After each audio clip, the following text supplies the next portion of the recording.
di dalam Kaabah dan ditembak runtuh Kaabah sebab nak tembak dia. Dia jadi governor di situ. Kerajaan pada masa itu dipimpin oleh Yazid, dipimpin oleh Hajjaj bin Yusuf Al-Thaqafi.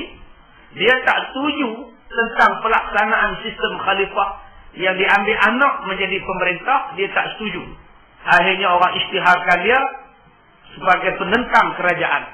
Maka dia pun berperang dengan kerajaan Hajjaj bin Yusuf dan dia bersembunyi di dalam Kaabah. Bila tentera Hajjaj bin Yusuf datang, ditembaknya Kaabah, runtuh sebahagian Kaabah. Dan ditarik keluar anak Abdullah Zubair Al-Awwam ini, ditarik dia dan dibunuh dan mayatnya digantung selama 3 bulan di Mekah, tidak ditanam. Ini cucu kepada Sayyidina Abu Bakar. Anak kepada Asma binti Abu Bakar. Merupakan anak saudara belah Nabi Muhammad sallallahu alaihi wasallam. Mayatnya 3 bulan tuan-tuan digantung di kota Mekah. Orang buat umrah nampak mayat dia digantung. Tak ditanam oleh governor pada masa itu. Oleh kerajaan pada masa itu. Dan Siti Asma pada masa itu masih hidup. Masa anak dia digantung itu, Asma masih hidup. Dan ketika dia pergi buat umrah, dia nampak mayat anak dia digantung. Bayangkan tuan-tuan, mak dah umur 100 tahun lebih. Datang tengok anak dalam keadaan tergantung, tidak ditanam. Datang Hajjaj bin Yusuf As-Saqafi, datang tanya kepada Asma, kakak Siti Aisyah, kakak ipar Nabi ini. Dia kata, wahai Asma, apa perasaan kamu? Kamu tengok anak kamu kena gantung. Kata Asma, aku nak kata apa? Kamu telah merosakkan dunia anak aku. Tetapi dengan sebab kamu membunuh dunia anak aku, akhirat kamu telah rosak. Kamu telah merosakkan dunia anak aku dengan sebab kamu bunuh dia. Tetapi bila kamu bunuh dia, anak aku telah merosakkan akhirat kamu. Siap kamu di hari kiamat. Bila dia dengar kata-kata Asma macam itu, diturunkan mayat anak dia dan dikebumikan. Ini satu laki-laki yang sangat zalim, yang bernama Hajjaj bin Yusuf As-Saqafi. Dibunuhnya anak saudara Nabi, anak saudara Siti Aisyah, yang juga merupakan anak kepada Zubair Al-Awwam, 10 sahabat yang dijamin syurga. Zubair Al-Awwam ini, bapa dia ni, termasuk 10 sahabat Nabi yang dijamin syurga. Bapa dia bernama Zubair Al-Awwam, suami kepada Asma, menantu kepada Abu Bakar. Orang yang miskin. Zubair Al-Awwam ni tuan-tuan miskin, papa kerana. Dia cuma ada seekor keldai yang kerjanya mengambil upah, ambil air daripada telaga. Siapa yang nak cedok air daripada telaga, gunakan dia punya keldai. Ambil air. Itulah pekerjaan Zubair. Tetapi Zubair ni tuan-tuan dijamin syurga. Walaupun dia dijamin syurga, dia mati dibunuh dalam peperangan. Sesama orang Islam dalam peperangan unta atau peperangan Jamal. Itulah peliknya orang kita tuan-tuan. Bila dah marah, dia tak kira. Ahli syurga kan, bukan ahli syurga, aku bunuh semacam. Kita hari ini kalau sebut ahli syurga, subhanallah. Mereka dulu Zubair ni ahli syurga, dibunuhnya juga. Baik, hadis ini ialah daripada anak Zubair ataupun anak kepada Asma, anak menakan Siti Aisyah, anak menakan Rasulullah, juga merupakan cucu kepada Sayyidina Abu Bakar As-Siddiq radhiyallahu anhu. Ada pesan malah Ustaz ingat cerita ni, pening malah Ustaz cucu Nabi Ustaz ni pening Ustaz. Luar jauh lagi nak cerita nak bagi faham. Lagi tak faham pula arwah. Siapa ni? Siapa boleh cerita Ustaz? Yang kita faham arwah. Urwah jarang dengar. Baik. Urwah ni mai jumpa dengan mak menakan dia, Siti Aisyah. Bila pergi menakan, pergi jumpa dengan mak menakan dia. Dia kata, mak menakan dia kata, wallahi, demi Allah. Ya benar ukhti, wahai anak saudaraku, wahai anak kakakku. In kunna nanzuru ilal hilal, summal hilal. Kami ni pernah tunggu daripada anak bulan kepada anak bulan. Bulan ni jumpa anak bulan, jumpa lagi sekali anak bulan, jumpa lagi sekali anak bulan. Dapur kami tidak berasa. Anak bulan, anak bulan, anak bulan. Maknanya 3 bulan. 3 kali kami jumpa anak bulan, taknya berasap dapur Nabi. Punya susahnya hidup Nabi. 3 bulan tak berasap. Al-Hilal maknanya anak bulan. 1 hari bulan, 2 hari bulan, 3 hari bulan itu dipanggil sebagai Al-Hilal. Kalau 13, 14, 15, 16, 17 itu dipanggil sebagai qamar. Kalau bulan dipanggil sebagai syahru. Dia ada 3. Al-hilal, qamar dan syahru. Dah pening pula. Al-hilal awal-awal bulan. Kita nak tengok anak bulan tu namanya al-hilal. Itu namanya anak bulan. Kena teropong nak tengok anak bulan tu. Al-hilal. Satu lagi kohilal. Nah, itu lain. Itu koperasi tuan. Yang kedua dipanggil qamar. Allah tidak pernah bersumpah dengan hilal. Allah bersumpah dengan qamar. Wasyamsi waduhaha wal qamari idza talaha. Tidak ada ayat sumpah anak bulan. Wasyamsi waduhaha wal hilali idza ta'ada.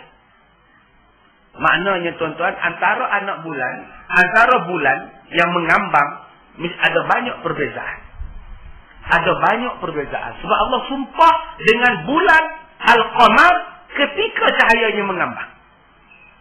Berapa banyak orang kita yang ambil faedah daripada bulan ketika mengambang. Bila bulan mengambang, 13, 14, 15, 16, 17. 5 hari dalam sebulan ini dipanggil Qamar. Dan Allah Ta'ala bersumpah dengan Qamar ini. Dalam surah Asy-Syams ayat yang kedua. Apa sebab Allah sumpah? Selepas matahari Allah sumpah bulan. Wasyamsi waduhaha. Demi matahari dan waktu duha. Kenapa Allah sumpah dengan matahari? Kaji tengok matahari. Punya besar matahari tak pernah lawan Tuhan. Sebiji dia menerangi seluruh alam. Tak pernah bantah Tuhan sejak berjuta tahun yang lepas. Kita baru tinggi 5 kaki 6 inci, 5 kaki 4 inci. Lawan Tuhan yang amat. Allah kata jangan minum arak, dia balunnya arak. Allah kata jangan berzina, dia berzinanya. Allah kata tak boleh nikah menantu dengan pak mertua, dia balun juga. Sebab tu saya dah sebut pada satu orang perempuan. Suami dia mati. Bila suami mati, dia duduk rumah mertua dia. Kekal lagi rumah mertua. Dia kata, Ustaz, saya jatuh cinta dengan mertua saya. Mertua saya pun kata, cinta juga pada saya. Boleh ke kita orang kahwin, Ustaz? Ya Allah, kamu anak dia. Nak kahwin apa? Tapi suami dah mati. Suami mati dia punya pasal. Tupak kita sampai mati. Tak pasal air semayang. Wajib akak pindah sekarang daripada rumah tu. So tidak jadi macam-macam nanti. Bila tak, jadi macam yang tuan-tuan baca di sik tu lah. Dikahwinnya dengan pak mertua dan sekali. Pak mertua gatai, menantu pun gatai. Dia menikah di Siam. Kena jaga betul-betul tuan-tuan. Jadi rosak. Allah sumpah dengan matahari. Dengan matahari Allah sumpah. Dan dengan cahaya matahari pun Allah sumpah. Cahaya matahari Allah sumpah sebab dengan cahaya matahari boleh menghidupkan sesuatu. Sama ada pokok, sama ada manusia, binatang, air, semuanya hidup dengan cahaya matahari. Allah sumpah. Selepas itu baru Allah sumpah dengan bulan. Wal qamar. Demi bulan. Bulan yang Allah sumpah pula bukan bulan anak bulan. Bulan yang Allah sumpah ialah bulan mengambang. Mesti ada kaitan antara bulan mengambang dan matahari.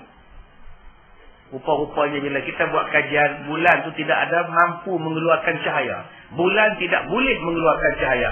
Bulan boleh menyimpan cahaya. Dia simpan cahaya matahari, bila malam dia keluarkan cahaya dia. Sebab itu Allah sumpah. Faham daripada sini, cahaya matahari boleh disimpan untuk teknologi. Matahari boleh disimpan cahayanya untuk menerangi waktu malam. Dipanggil sebagai tenaga solar. Tapi sayang, banyak manusia tidak mau memikirkan tentang tenaga solar. Kita anggap solar tu mahal. Sebab tu kita tak nak memajukan teknologi solar. Sedangkan kalau solar ini digunakan dengan meluas, dia akan jadi murah. Tuan-tuan tak ingat mula-mula handphone terbit tahun 80-an. Siapa di kalangan tuan-tuan yang mampu beli handphone? Mana nak mampu? Kena bawa sikit punya besar ke beg dulu. Tak mampu tuan-tuan, 5-6 ribu semasa itu harga handphone Motorola. Kemudian baru dibuatkan handphone yang kecil sikit. Kecil pun besar juga, macam bata besar. Boh dalam poket ni kembung yang kita ingat bata apa handphone. Masa itu siapa yang boleh pakai handphone? Tak ada siapa boleh pakai. Tapi sekarang bila orang dah banyak pakai, lama-lama dia jadi murah. Bila dia jadi murah, semua orang dah boleh handphone sekarang. Sampai kena letak dekat masjid. tutup handphone anda. Tiada panggilan sebesar panggilan ilahi. Nampak? Dulu televisyen, siapa yang mampu beli televisyen? Sebab mahal. Televisyen mula-mula diperkenalkan di Malaysia 1963. Masa tu tak ada siapa beli TV. Tahun 70-an pun tak ada orang beli TV lagi. Melainkan ketua kampung dan orang-orang kaya, tuan tanah Kedawung je yang beli TV. Itu pun action amat. Beli TV telefon tak lepas. Boleh tutup kunci lagi tu. Nak tengok Cumi dan Ciki. Malam-malam tengok Combat starring Rick Morrow and Rick Jackson. Tuan-tuan tak ingat? Upang anak dia cak. Punya mahal TV, tak ada siapa mampu beli. Sekarang TV harga RM199. Punya murah sekarang. Tengok 2 hari meletup. Bakar tuan-tuan. Made in China. Patut meletup. Jadi benda yang dah biasa pakai, lama-lama dia akan jadi murah. Kereta ada siapa nak pakai dulu-dulu. Sekarang kereta murah lah tuan-tuan. Kereta yang paling murah di dunia ialah kereta jenis Tata. Daripada India. Harganya RM12,000 je. Memang bagai dulu. Tata RM12,000 je. Paling murah kereta baru keluar daripada kilang plastik tak buka RM12,000. Paling murah. Siapa pun boleh beli lah. Kutip besi buruk setahun dapat RM12,000 boleh beli kereta biji lah. Begitulah dengan teknologi solar. Tak payah dah kita nak buat elektrik guna arang batu. Bila kita guna elektrik menggunakan arang batu itu mahal. Elektrik juga menjadi mahal. Akhirnya setiap tahun harga elektrik akan naik. Bila harga elektrik naik, semua benda akan naik. Itu Islam. Kalau kita pakai Islam punya, kalau kita pakai Quran punya, Islam suruh gunakan apa? Dalam surah Yasin, akhbarinara. Allah suruh gunakan tenaga, minyak daripada pokok yang berwarna hijau. Kita tak gunakan pokok yang warna hijau. Dulu saja kita buat iklan minyak diesel yang diperbuat daripada kelapa sawit. Sekarang kita tak majukan. Iklan sekejap je dalam TV hari itu. Satu kereta BMW, lalu dalam ladang kelapa sawit, minyak habis. Datang satu peneroka Belda, encik nak isi minyak, dia pergi ambil pada pokok kelapa sawit. Sekarang iklan tu tak ada dah. Padahal Allah sebut dalam Quran, daripada pokok warna hijau, boleh menghidupkan, boleh menjalankan sesuatu. Yang keduanya yang Allah sebut, ialah air. Di Johor ada seorang saintis daripada sebuah universiti. Mereka cipta satu enjin kereta yang dijana daripada air. Tapi orang kita tak mau. Anggap tak berdaya maju. Sekarang orang putih dah beli teknologi dia. 28 tahun yang lepas, Zul Design telah mereka berbagai jenis kemudahan untuk orang kita. Tapi orang Malaysia tidak menghargai apa yang orang Melayu buat. Zul Design dia buat dah. Enjin wiper kereta dia, bila hujan turun, automatik akan bergerak. Itu Zul Design. 28 tahun dulu. 25 tahun dulu dia buat dah. Mata, bila hujan turun, wiper bergerak sendiri. Tak payah nak pulang. Tapi orang kita kata, tak lama rosak. Akhirnya Jerman pakai, BMW pakai, Brabus pakai sekarang. Bila Brabus dan Jerman buat, kita kata, oh hebat. Hebat dah orang Melayu dah buat 25 tahun dulu. Dia dah boleh buat dah, hidup ke enjin kereta, gunakan remote. Jalan sendiri, pasang aircon sendiri dah. Berjalan sendiri. Orang Melayu kata, ni hantu ayam. Habis tuan-tuan. Sebab tu kita rasa sedih tuan-tuan. Kita tak pernah menghargai. Nak bagi datuk pada dia pun tidak. Yaya sulung tu dapat datuk. Zul Design tak dapat datuk, leceh sangat tuan-tuan. Jadi kalau tuan-tuan tengok yang Allah Ta'ala sebut Syahrul Ramadan. Bila Allah sebut Al-Qamar, bulan mengambang. Apa istimewa bulan mengambang? Dulu-dulu, orang tua-tua dulu, bila bulan mengambang, dia akan keluar malam-malam. Ambil udara malam. Sekarang kita tak buat sebab orang kata bulan mengambang ni anjing pula menyalak, hantu raya terbit. Dirangkung dalam almari keluar. Hantu lompat-lompat keluar, hantu pocong. Tu yang pakat takut.